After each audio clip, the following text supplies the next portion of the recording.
Kaleidoscope is sponsored by the Afro-American Bookstore. Know me, understand that I'm in here unjustly. Our only agenda is to fight and ensure that David Rice and Edward Poindexter serve their full sentence. David Rice and Edward Poindexter had a trial by jury. The jury heard all the evidence, and the jury believed the testimony of Dwayne Peak. There are people who really believe that Ed and Mondu did not do this. If there is a chance that that's true, do they want an innocent person in prison? We don't want them out here. People, I think people that commit murder, if they're given life, they should do life. It shouldn't be a 6-year thing or a 25-year thing. It should be life. They should be taken out in a pine box. If my own father had been killed, I would want somebody to pay a price. But I would want the right person to pay a price. David Rice and Ed Poindexter, convicted of killing Omaha policeman Larry Minard. After 27 years, the case continues to generate discussion, debate, and division.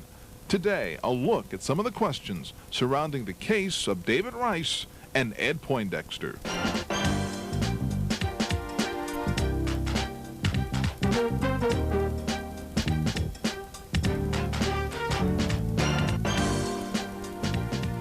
Welcome to a special hour-long edition of Kaleidoscope. For 27 years, our subject today has caused controversy. Last month, it even became an issue in the mayor's race. We're talking about the bombing death of policeman Larry Minard. A jury ruled that 2 men were responsible. Some people have serious questions about that verdict. Others remain convinced that the system indeed has the right men in jail. Today, we plan to do something that both sides advocate. We take a look at the record. And joining me are 2 individuals who have spent years researching this case. Kitrin Zeichel, who is a freelance journalist, producer, who has written extensively about this case. And to her right, Ben Gray, who usually hosts Kaleidoscope and who has done several documentaries on this subject. But before we begin our discussion, I want to begin by playing portions of an interview I did recently with Mondo Wilanga, formerly known as David Rice. People who want to keep talking about how long they want me to stay locked up and how many pine boxes of what they want me to come out in need to look at the record. They need to learn the truth. And, you know, this case is in federal district court now. And in addition, as you know, an effort is being made to secure a hearing from a Senate subcommittee. But like I say, those people who talk a lot but have little information should get more information. Some truth has already come out, but it's not so much a problem of truth getting out, but truth getting out to enough people. I mean, I've done a number of interviews, and I presented matters from the record, but a lot of these things have never gotten out over the airway. How much truth will come out, I don't know, and it may not make any. It may wind up not making any difference how much truth comes out. There's enough truth that has come out already, but I'm still locked up.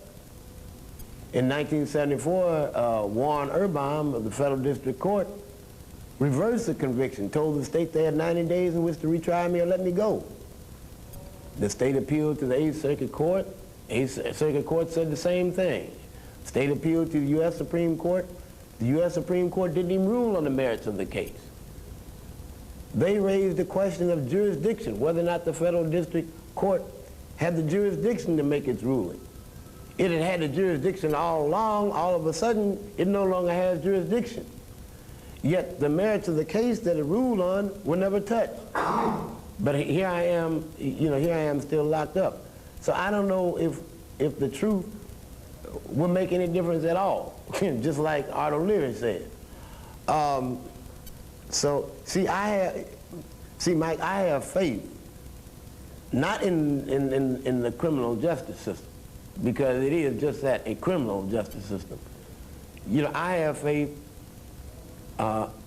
in something invisible, in something that men or women, as far as that goes, can't provide. And maybe it's foolish. You know, I don't know. So I don't know whether the truth is going to make any difference or not. But I want people to know the truth. I also asked if he would ever confess to the crime if it meant he might be given his freedom. Oh, I don't even have to hesitate about it. My poor ass would die in here.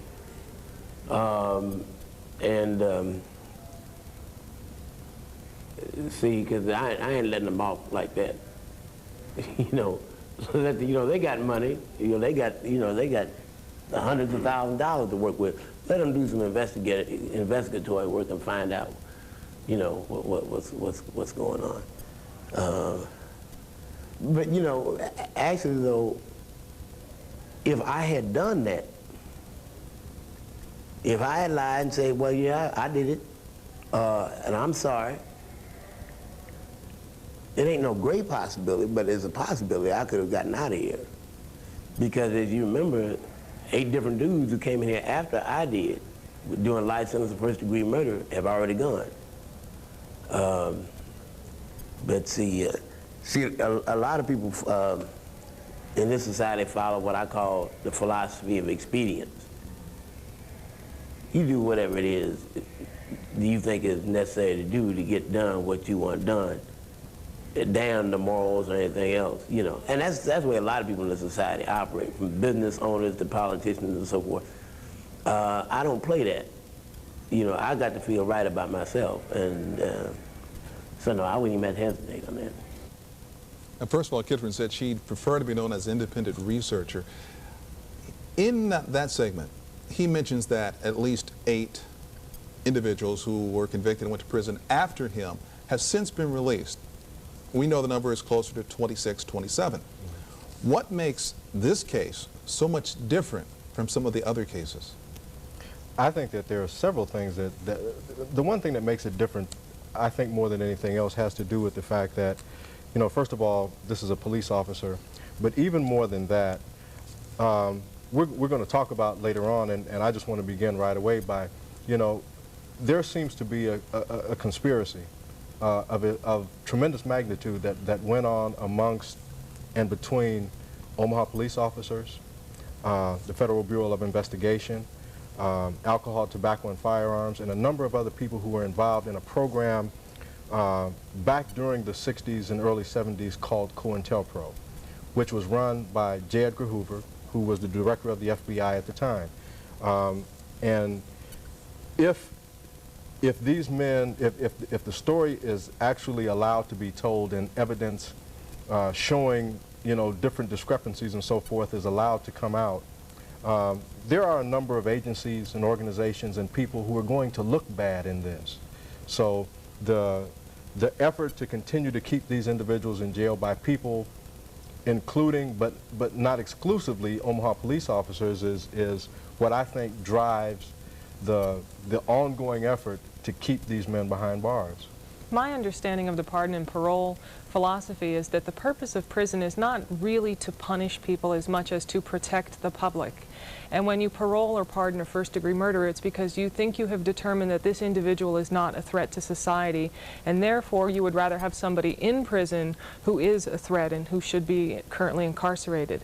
And I was down at the penitentiary once, and one of the guards on my way out said to me, that guy doesn't belong in jail, because Mondo is really not a dangerous person, and he never was. And he says, even if the truth comes out, he doesn't know if that would be enough to get his release, to win his release from prison. Do you think he has a valid point?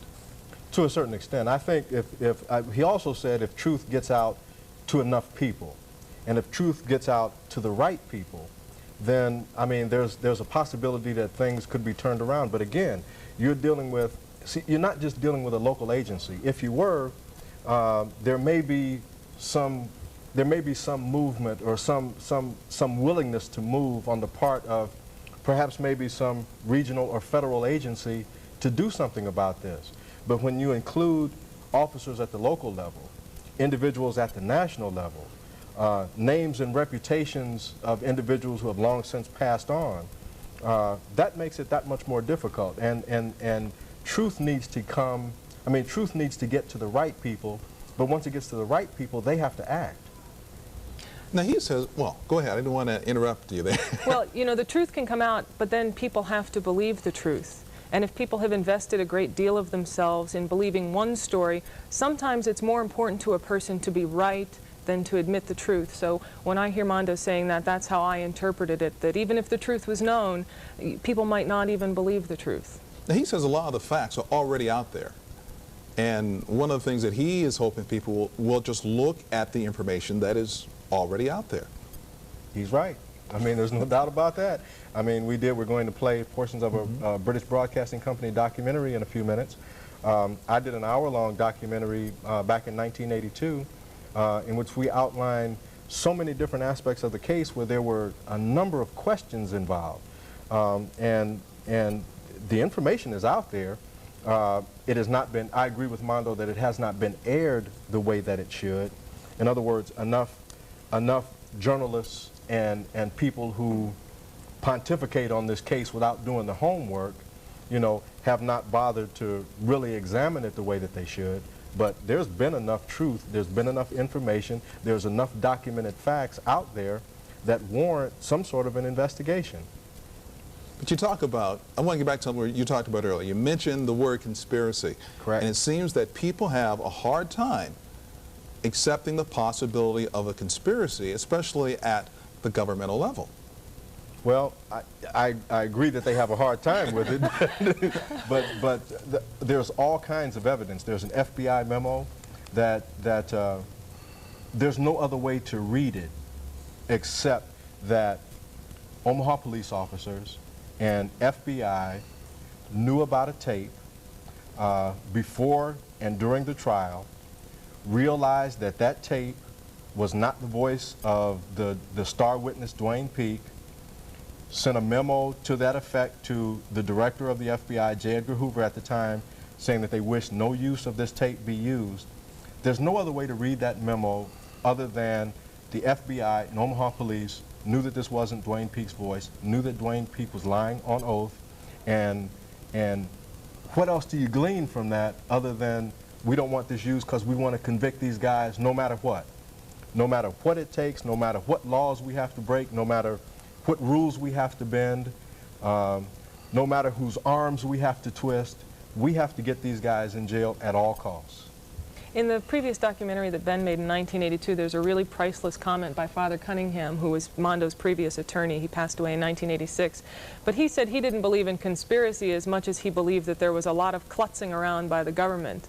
And I think that for people who don't look at the facts and see a conspiracy, I think it's very easy to see a lot of klutzing around. A question I want to ask both of you. When you started your research into this case, were you surprised at what you found? What I'm going to tell people is it's probably going to shock some people and surprise some others, but you know, when I started this case, when I started looking at it, I had a relative that was in the penitentiary. It happened to be a cellmate of Mondo's. And they asked me to look at this case, and my relative said that you've got to look at this case because they believe this guy is innocent. And in a condescending sort of way, I said, well, all you guys are innocent, aren't you? You know, I mean, because, and that's kind of the mindset that I had, you know, so I wasn't really interested in doing this case when I started it. And, you know, they finally got a copy of the preliminary hearing transcript to me, and it sat in my car for over a month, you know, and I finally said, one day I didn't have anything to do, I said, let me read this preliminary transcript so that I can get these guys out of my hair so I can say that I read it, because Mike, you and I mean, you know as well as I do how many calls we get from people in the penitentiary, and they tell us a story, we get involved, I mean, we start doing research, we find out only half the story is true. Well, that's happened so many times, you sort of get hardened to it to a certain extent. And I said, well, okay, I'm not going to, I mean, let me read the preliminary transcript, get it out of the way, be done with it.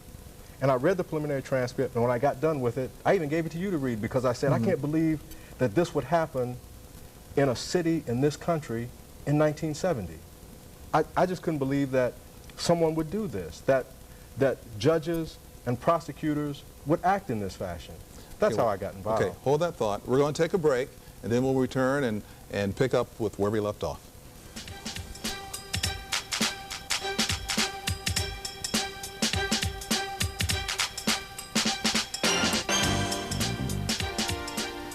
Heritage. It makes individuals part of something greater. None should go without a sound knowledge of his or her people. After 7 years in the making and in its first historical printing, the original African Heritage Study Bible is now available at the Afro-American Bookstore. The original African Heritage Study Bible is but one of the items that the Afro-American Bookstore offers to educate all about the contributions that people of color have made to the heritage that belongs to all of Earth's peoples. Visit the Afro-American Bookstore today. Our heritage awaits discovery.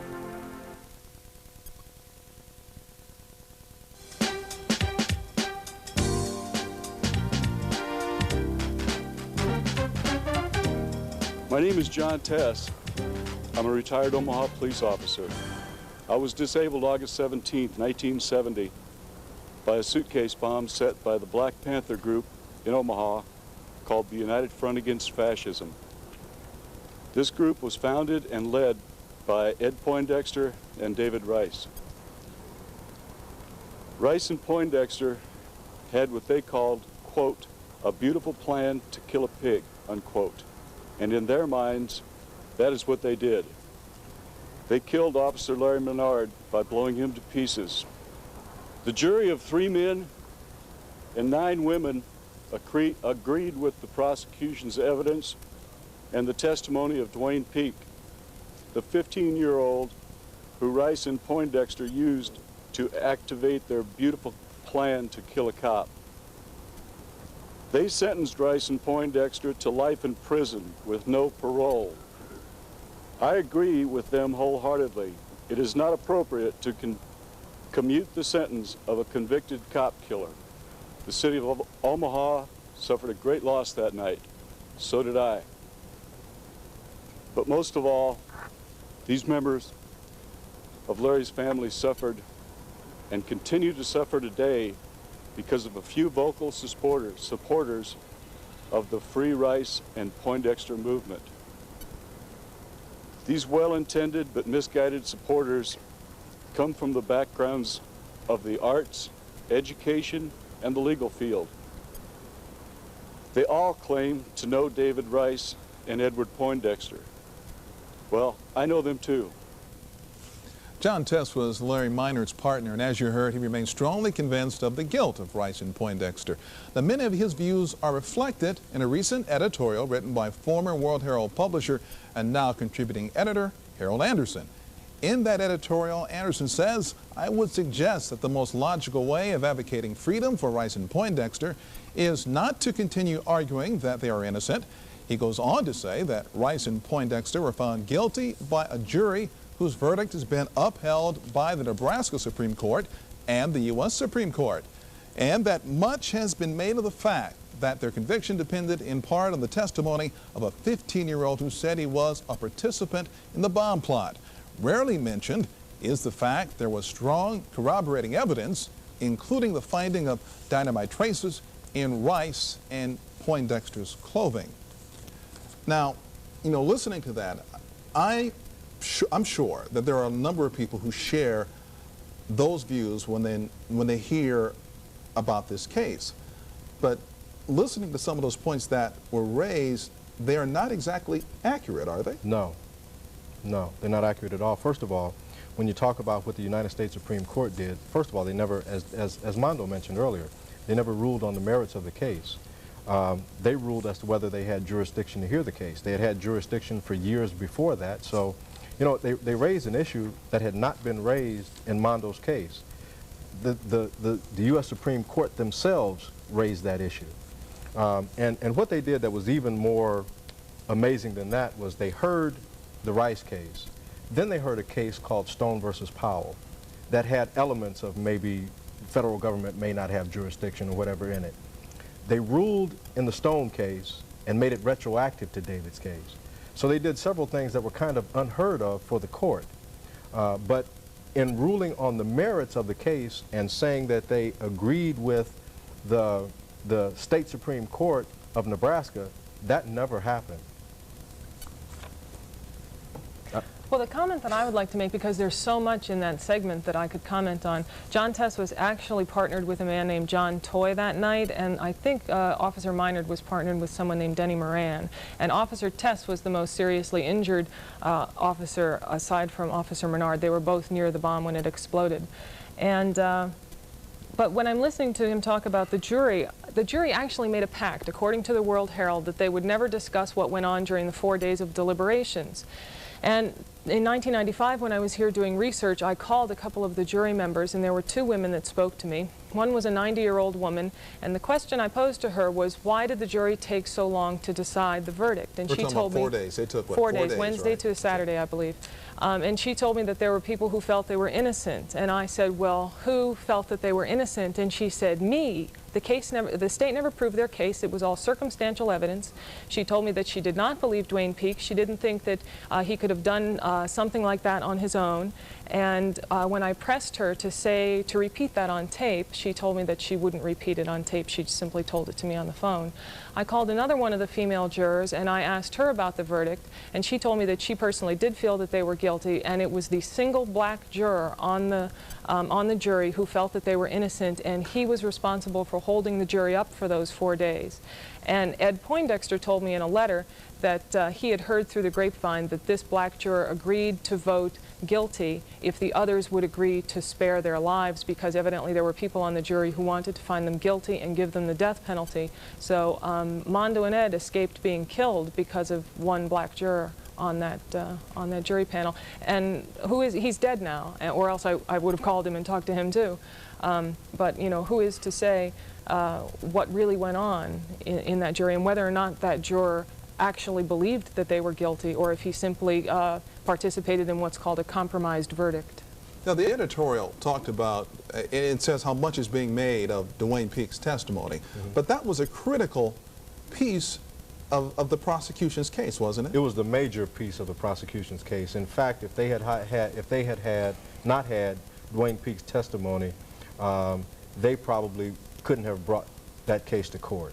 All of the other evidence was circumstantial. They talk about finding the dynamite. There were questions about whether that, not questions, the federal judge in the state of Nebraska, Warren Erbaum, overturned the case because he found the search warrant invalid, the search illegal. He found the testimony of particularly James Perry, one of the police officers, found his testimony in Warren Erbaum's words incredible for 9 different reasons. So in other words, you had a police officer that a federal judge didn't believe was credible, and the 8th Circuit Court agreed with him. You had evidence that they believe was gathered. First of all, they're not even sure that the dynamite was ever in the house. The police officers took pictures of the dynamite when it was in the trunk of a car, but they never took pictures of the dynamite while it was allegedly in the house. So you have all this testimony that a federal judge didn't believe, the 8th Circuit Court didn't believe, and all of this information led to the federal courts at the appellate level doing what they did. They didn't believe the story of James Perry. They didn't believe the search was valid or the search warrant valid, the search illegal. There are those who didn't believe that there was ever dynamite in that house. Obviously, a lot of people have had a chance to read some of the court records and the court documents. How can so many people read the same court records, the same documents, hear some of the same arguments, and come to such very different conclusions? I can answer that. And since I am an artist, I'll make an art analogy. There's a Japanese film called, it's by a filmmaker named Kurosawa, and in it there's rain at the beginning of this film, and then you see a story unfold from one perspective, and then it comes to a conclusion, and then there's all this rain, and you see the same story unfold again, and it comes to an entirely different conclusion because it's from a different perspective, and then you go back to all this rain, and then you see the story unfold a third time from another completely different perspective. That happens all the time. People bring their own lives, they bring their prejudices, their beliefs, their biases to some information, and then in the Bible, when you read the Bible, it's called exegesis, reading the meaning out from the text. And everybody does their own kind of exegesis in life, where you you read the meaning out of the text that you bring to it. It's very, very hard to be unbiased and be totally pure in anything. I mean, that happens all the time in court cases. But as you read the record, though, I mean, there are certain things in the record that jump out at you that you have to red flag. In the preliminary hearing, for example, I bet you can't find not one single other case in this state where a witness comes out and says one thing in the morning. And you have to recall also that when Dwayne Peak first testified during the preliminary hearing, Mondo and Ed's Poindexter's attorneys asked for a recess because Dwayne Peak's attorney wasn't present. The judge denied that motion for a recess until his attorney was present. Dwayne got on the stand, and then he told essentially, no, they had nothing to do with it, no, they weren't involved, no, I didn't make a bomb with them, no, they were nowhere on the scene.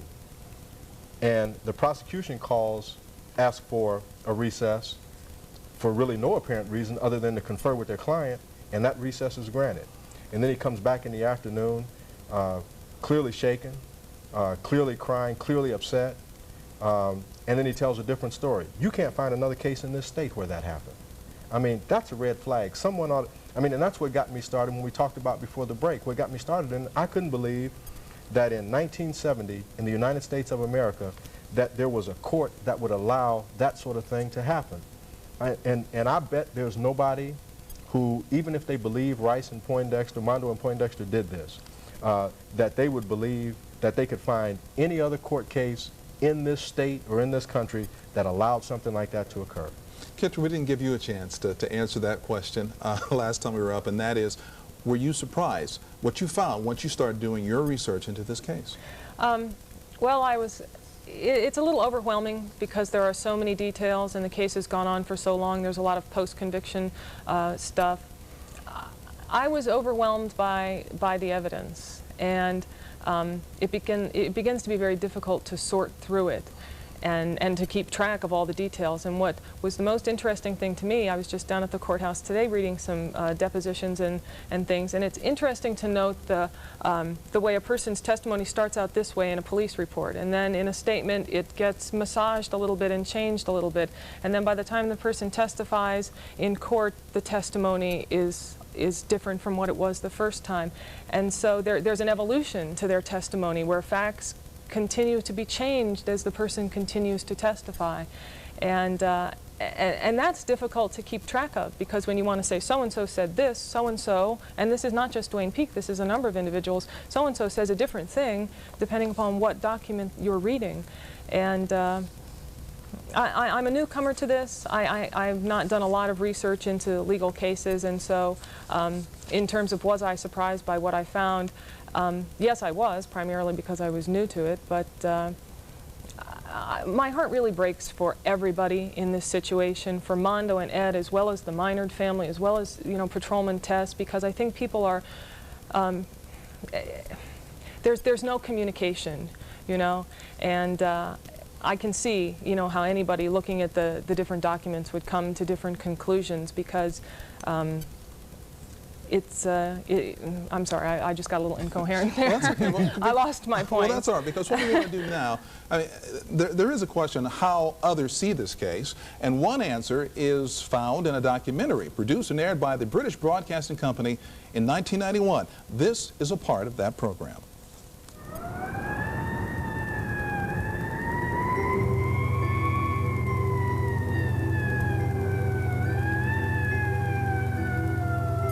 My partner and I had just finished a little, like a lunch break. We never really went out of service. We just ate while we were on duty. Got a big plate of barbecued ribs and sat in the projects and, you know, right in the area and ate them, and heard a call come out of a woman screaming. Woman screaming for help, possible rape in progress at an address at 28th and Ohio.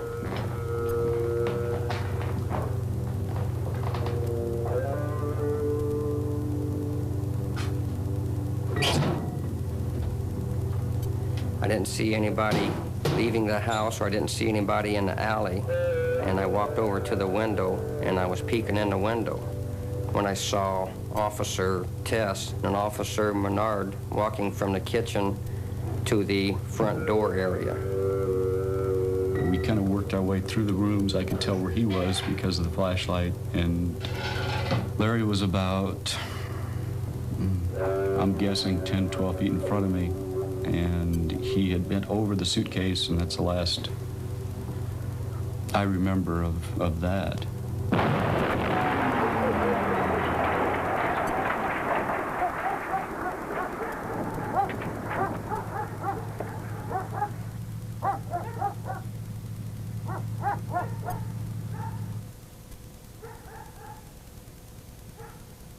I don't like to see somebody get by with murdering somebody. And just plain and simple. You know, when you're investigating homicide, there's a saying that you are in that man's shoes to see that he gets justice. And I always did believe that. You know, how is that dead man going to get justice if you don't do it for him? And that's my principle. A week after the bombing, Officer Larry Menard was buried. The police were convinced the Black Panthers were responsible for the killing. We were under constant surveillance, constant harassment. A great deal of energy and resources were spent on trying to provoke us into a confrontation.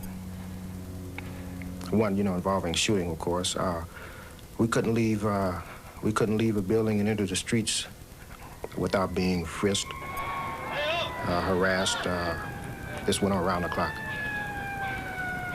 Not a night went by, man, that somebody wasn't absolutely, totally, unnecessarily pounced upon by the police. Not a night went by, man. This was like 7 days a week. The Black Panthers published a newsletter called Freedom by Any Means Necessary. David Rice was the editor. If we're talking about Officer Peabody, and we're serious about this, then we're talking about urban guerrilla warfare, and we're talking about people using their brains. And you don't use your brain by throwing some bottles and some bricks and some pigs and getting some cruises. You off the pig by the means that are available to you, which can be easily obtained. Both David Rice and Ed Poindexter were visible in the community. And David Rice was very free about what he thought the answer to these problems were, and they generally included killing police officers. Ed Poindexter, not as vocal, was always present, always around. Marvin McClarity was one of the few black police officers in Omaha at that time. I knew I had feelings that they were out to get those two because they were probably the most, the two that were most vocal. They were the two that people viewed as being a threat. The police did. Well, there wasn't a policeman on the job that didn't know who done that.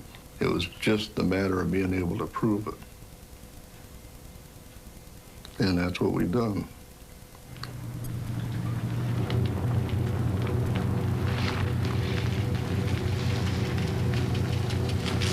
A week after the bombing, officers Jim Perry and Jack Swanson led a raid on David Rice's house in North Omaha.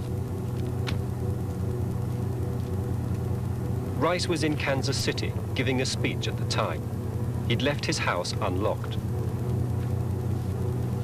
Both Jim Perry and Jack Swanson later testified they found a box of dynamite in the basement. Other officers aren't so sure. Marvin McClarity is convinced the dynamite was planted after the area had been cordoned off. I was on duty. We saw them bringing items out of that house. The thing that was so striking to me and to those two officers that I was with was the fact that the police had blocked off 29th to 30th on Parker Street, and they blocked that off to vehicular traffic and to pedestrian traffic. Then they said they found something in that house, and being a police officer, the first thing that strikes you is funny and saying, hey, something's wrong here because of the way that that search was conducted.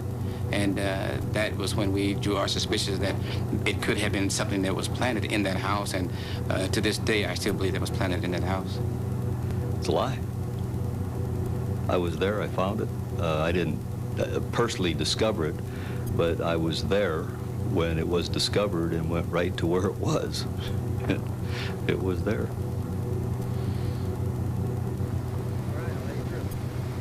Although the police had the dynamite they claimed to have found in David Rice's house, they lacked any firm evidence to link Rice to the bombing.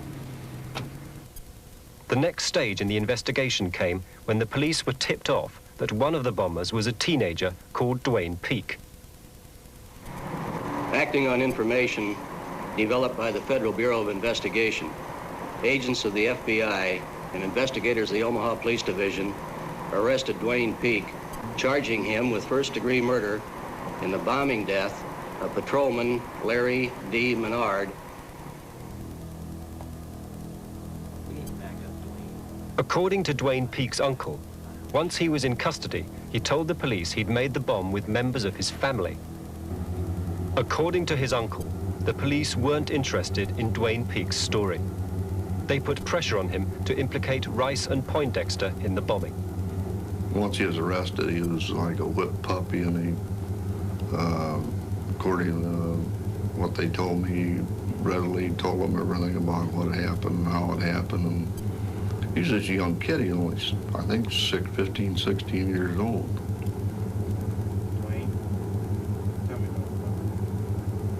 That police mentality is once you hone in on a suspect, you do all you can to bring that to court and for the conviction. And sometimes we take shortcuts in order to convict someone, and sometimes we just do things that are just right down dishonest. And I think that once they honed in on David and Edward, that they just carried through and did it that way.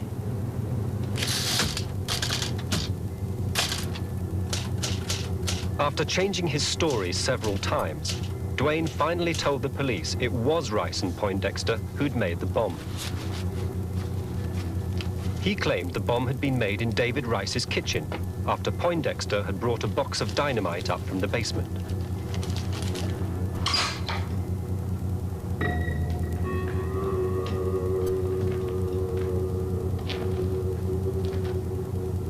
Dwayne also claimed Ed Poindexter told him to plant the bomb at an empty house in North Omaha. He went on to say Poindexter gave him instructions to call the police to the house by dialing the emergency number from a payphone. On the basis of Dwayne's evidence, the police decided to charge Rice and Poindexter with the bombing. Many months later, in a wave of publicity, the murder trial was held. According to prosecuting attorney Sam Cooper, Dwayne Peak was the key to the prosecution case. The physical evidence, the dynamite, that's all we would have had, I think, without Dwayne Peak. And I suspect it would have been questionable whether you could have filed anything. It's pretty clear that absent the testimony of Dwayne Peak, it would have been a weak circumstantial case of murder. I mean, he was critical to the case. Dwayne Peak's appearance in court as a witness was eagerly awaited. His was the only evidence which directly linked Rice and Poindexter to the bombing. Dwayne Peak was called to the stand as a witness for the prosecution. His testimony stunned the court. When he testified in the morning, he denied any involvement on my part or Ed regarding the whole question of talking about a bombing or constructing a bomb or any of this. And I guess my reaction was, damn, this little dude is stronger than I could have guessed, because I know they've done some things to him or said some things to him that would scare the hell out of him. But somehow he's not going along with the program. With those shocking disclosures shocking to the prosecution, the proceedings ended. At the request of the prosecutor, who asked that the preliminary hearing be continued to the afternoon. Afternoon proceedings occurred. Dwayne Peak comes in wearing sunglasses, looking visibly shaken, changed. I asked Dwayne Peak to take off his sunglasses. His face around the eyes was swollen It looked discolored to me. His eyes were red. It was clear he had been crying. And my impression at the time was that he had been struck physically, and that's what caused the discoloration and the marks around his eyes. When he took the glasses off, people in the courtroom let out an audible gasp. Dwayne Christopher Peak had been worked on, really worked on, between the morning session and the afternoon session. It was frightening to see what happened to that young man. After Dwayne's changed testimony, the court session ended. That night, he wrote a letter home. They had me in court today. I guess you already know that by now. The Lord knows I tried, but something happened which forced me to realize that I had no alternative but to say what I said. Mama, I'm going through hell. I don't know what to do or how to do it, or what to say or how to say it. I can't find the words to say to the people I'm sorry. Most likely they'll probably prefer that I just die. I don't think I'll mind that at all. With love always, Dwayne C. Peak. The trial continued with the introduction of forensic evidence. After their arrest, Rice and Poindexter's hands had been tested for traces of explosives. These tests were negative. However, the prosecution's forensic expert claimed that dust particles in their clothes had tested positive for the presence of dynamite. But on cross-examination, he admitted that the tests carried out might not have been exclusively for dynamite. In fact, they could have registered positive from a range of other substances. To lend weight to his case, the prosecutor claimed that Ed Poindexter was an explosives expert who'd served in Vietnam. This was untrue. I was a medical aid man most of that time, and then I was a mechanic. You know, no experience with explosives. You know, that was just, again, you know, the press is in the FBI and the police department working in concert. That was their way of making me look as bad as possible. You know, this guy must have done such a thing. Because look at him. You know, he looks like one of these big, burly, black. He got a beard, wears shades. You know, he's a Vietnam veteran. He must have done it. After all the evidence had been heard, Ed Poindexter and David Rice were found guilty. Well, of course, police officers in that situation are always going to think about the death penalty. At that time, that was not possible in Nebraska. The maximum sentence available was life, is what Rice and Poindexter both received. I was expecting it, but then, you know, there's no way you can prepare yourself emotionally for something like that, you know. David Rice and Edward Poindexter are still in jail. In Nebraska, there is no parole in life sentences. Dwayne Peak, who testified against them, spent 4 years in youth custody and was released in 1974. He then disappeared. However, 20 years on, new evidence has emerged. At the trial, Dwayne Peak testified he telephoned the police on Ed Poindexter's instructions. Members of his family now maintain it was not Dwayne who called the police.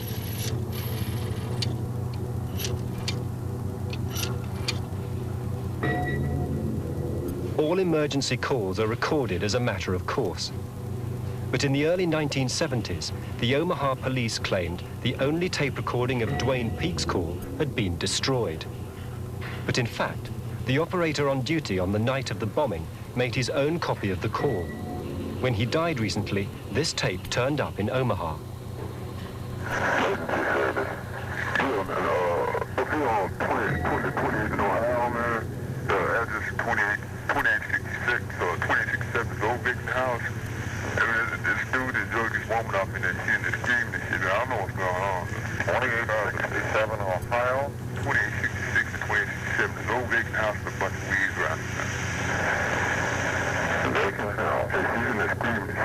What's your address, sir? My address is 2865. 65 Ohio. All right, we'll have an officer checking out, sir. Okay. All right, sir.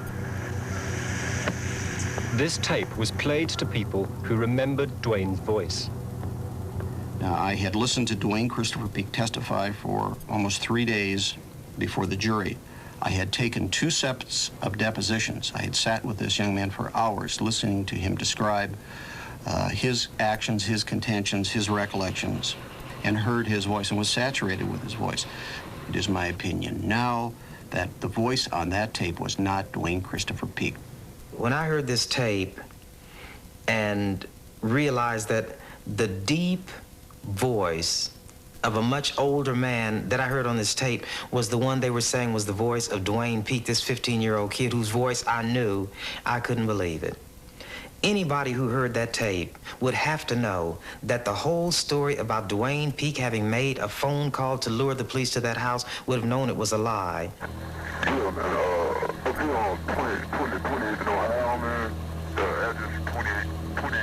If the voice on the tape is not Dwayne Peak's, it's clear he was lying on oath. These newly obtained documents show the FBI was well aware of this perjury. The Omaha police and the FBI deliberately arranged for the tape recording to be suppressed because, in their words, it would be prejudicial to the case against Rice and Poindexter. In other words, they knew Peak was lying. We feel we got the 2 main players in Rice and Poindexter. And I think we did the right thing at the time because the Black Panther Party, or whatever, by whatever name it was going by at the time of the murder, completely disappeared from the city of Omaha. Everybody disassociated itself from the Black Panther Party or their new names. And it's sort of been the end of that sort of thing in the city of Omaha, and that's 21 years ago. After the imprisonment of so many of its leaders, the Black Panthers were effectively crushed as a political force in America. COINTELPRO, the FBI's counterintelligence program which helped destroy the Panthers, came to an end with the resignation of President Nixon. But almost 20 years on, its victims remain in jail. Treat Dad to a gift from Menards. He'll love power tools from Makita. Finishing sanders at $39.87. Cordless drill kits come with 2 battery packs, charger, and tool case, $119. Tackle a wide range of cleanups with shop-vac cleaners. 1-gallon models are $23.96. 16-gallon models come with handy accessories, $89.95. For great Father's Day gifts, shop Menards. Save big money at Menards.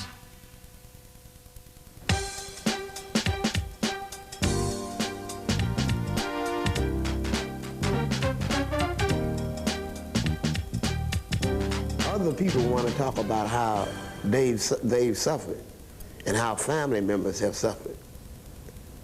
I got a family too. You know, my mama just turned 80.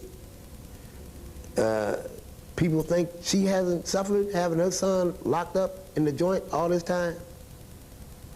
People can be very, you know, people can have very intense tunnel vision.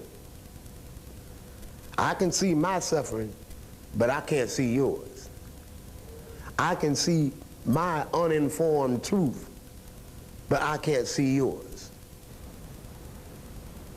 Now, of course, research into the case continues even today. In fact, there is some new information which came to light very recently, and Kitrin, you're very instrumental in this. I should mention again, Kitrin Zeichel and Ben Gray are with us. Kitrin, the researcher, Ben, one of my colleagues here at Channel 7. But what we want to do, we want to show a photo that was actually taken by the Omaha World Herald and appeared in the local newspaper. And if we could show, well, you probably can't see it there, but this picture, which was taken, again, it was taken at, again, when he turned himself in at police headquarters, and was very important. Explain why. Well, I was writing a summary of the case, and I was going over the testimony of Kenneth Snow, who was the ATF chemist who examined the pants and claimed that he found dynamite in the right front pants pocket of David Rice's pants. And he testified that you took a cotton swab and you run it over their hands and it's wet, and it's no more complicated than washing your hand. Because it's wet, it picks up particles of dynamite. Well, immediately after that photograph was taken, David Rice went upstairs. He turned his clothes over to the police. Now, if you, and the chemist also testified that there was a chunk of dynamite in his right front pants pocket that was visible to the naked eye. He did not even have to put it under a microscope to tell that it was dynamite. Now, David Rice's hands did not test positive for dynamite, but the pants did. If you take your hands and you shove them in your pocket, as his hands are shoved in his pockets there, and your hands are hot and sweaty and wet on an August day, and your pants have so much dynamite in them that it's visible to the naked eye, you would have to transfer those dynamite particles to your hands. Your hands should test positive.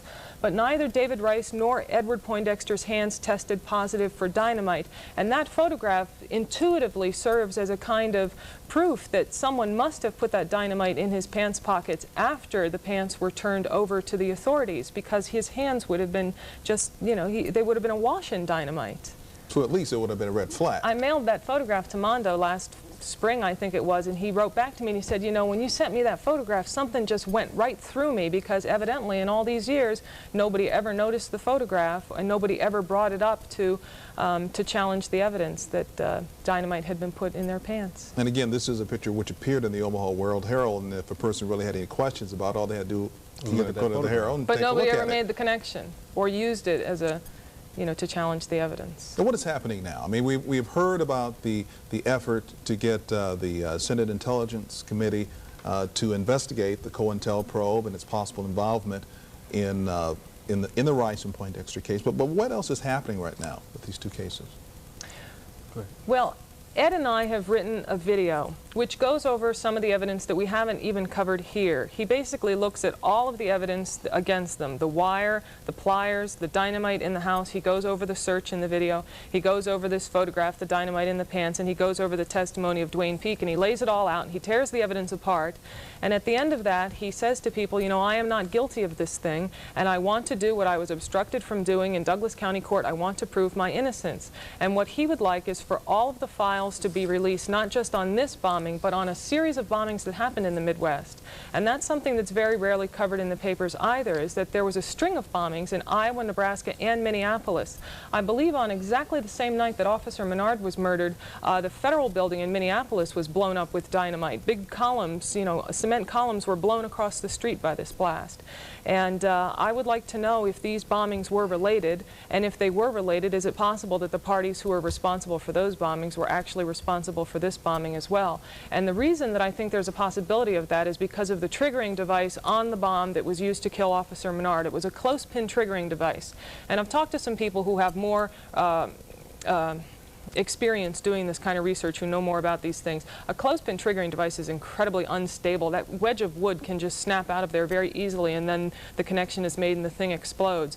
And there was a bomb found in Iowa in June under a highway overpass, which was a toolbox which had exactly the same kind of clothespin triggering device in it.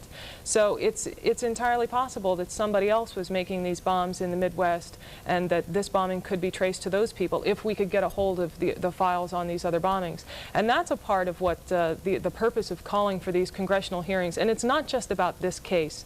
There is a movement afoot to have what is called Truth and Reconciliation hearings, or a Truth and Reconciliation Commission like they have in South Africa, or had in South Africa, where the police or the FBI would come forward and say, yes, these are the things that we did to convict these activists who we wanted to get rid of. And then they are not prosecuted if they will simply come forward and tell the truth. So evidently there are something like 300 political prisoners in this country, or people who consider themselves political prisoners, who were framed for crimes that they say they did not commit. And so what people are looking to do now is forge a coalition amongst all of those prisoners to call as a group for Truth and Reconciliation Commission. And the Rice-Poindexter case would be one of those cases that would be covered by this. And this is what they will be approaching the Senate Intelligence Committee and the Congress with. It's not just the Rice-Poindexter case, it's a lot of cases. And now that Geronimo Pratt has been released from jail, we're hoping that that will start the snowball rolling, so that everything that is hidden will be made known, as it says in the Bible. Yeah. And then the Geronimo Pratt case, I mean, I think Kitchen made a good point. This is about a lot of different cases. It's not just about the Mondo Poindexter case. And Geronimo Pratt is one of those individuals. I don't think he's been released yet. He's right now in a bureaucratic black hole. At least at the time that we're taping At the time, yeah, he hasn't been released yet. But Geronimo Pratt was also considered a Black Panther, member of the Black Panther Party. He was framed under certain circumstances. FBI was involved. The same sort of circumstances that exist in the Mondo Poindexter case.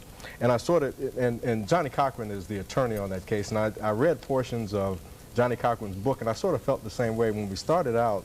Johnny Cochran started out as a new attorney in this case and so forth, and he didn't, you know, he was a novice. He believed certain things about the police. There were some problems with police, but he thought basically things were okay, and then he got into this case and found out there were some problems.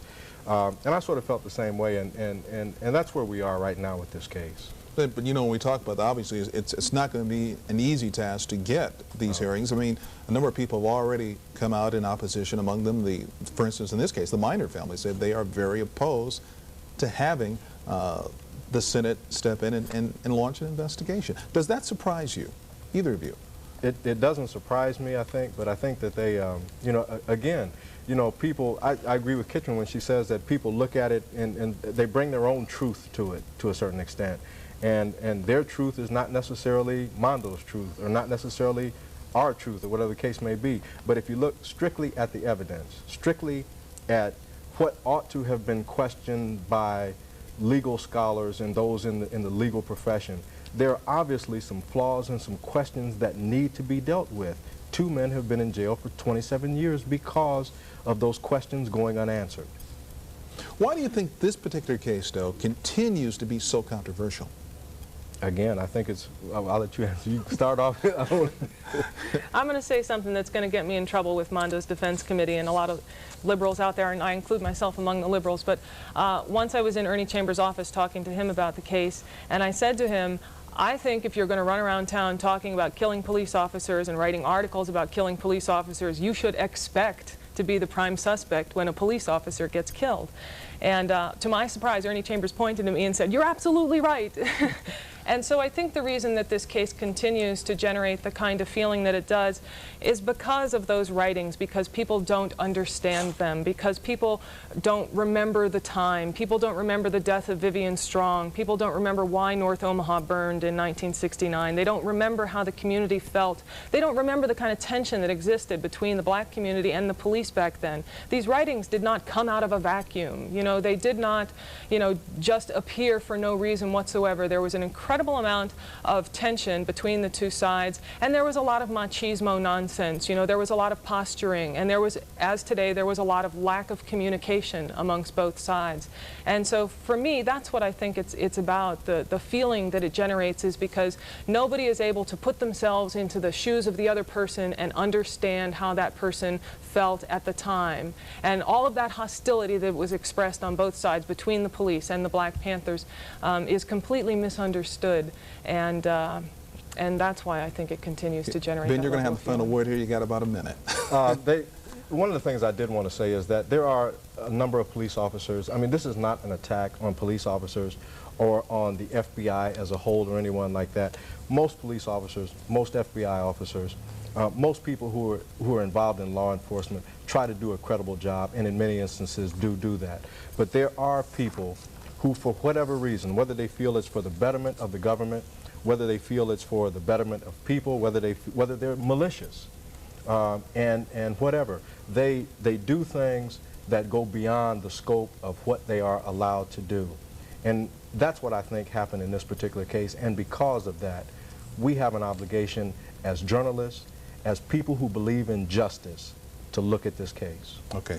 Then that, like I said, that is going to be our final word. Ben, thank you for being with us. Kitrin, thank you. And thank you. That's all of our time.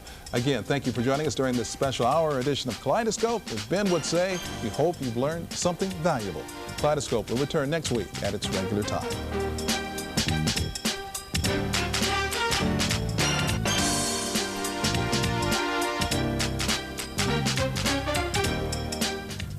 Kaleidoscope has been sponsored by the Afro-American Bookstore.